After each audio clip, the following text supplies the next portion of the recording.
Hi, I'm Dr. Preeti Gangan, and in association with Morisons Baby Dreams, we'll be discussing a few breastfeeding related topics so as to ensure that you continue to breastfeed for a healthy future.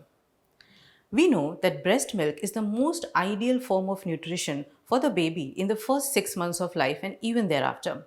So, all the new breastfeeding mothers are trying their best to exclusively breastfeed their little one. But as they go ahead in their journey, they do face a number of challenges. So, let us discuss a few of these challenges and some solutions which we can look into.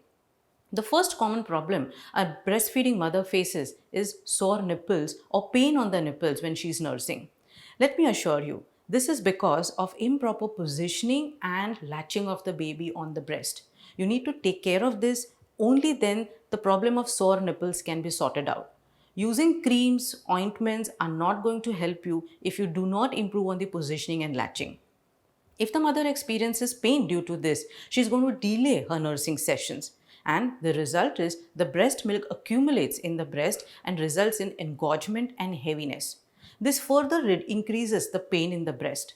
She needs to massage her breast, apply some cold packs on the breast, and then use a breast pump to express out the milk. This expressed breast milk can be stored and can be used for future emergency situations. If this collection is not completely drained out, there may be a small little lump which may be formed in one area of the breast.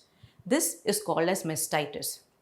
This condition is extremely painful. The mother may get fever, and in this situation, she needs to visit a doctor and may take antibiotics if required.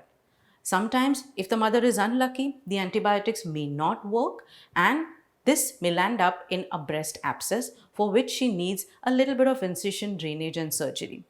So, my dear mothers, if you realize a small problems like sore nipples can go on to cause bigger problems in future. So, my sincere advice to you is take help from the right people at the right time so that you can happily continue to breastfeeding and do not face these challenges. So, happy breastfeeding.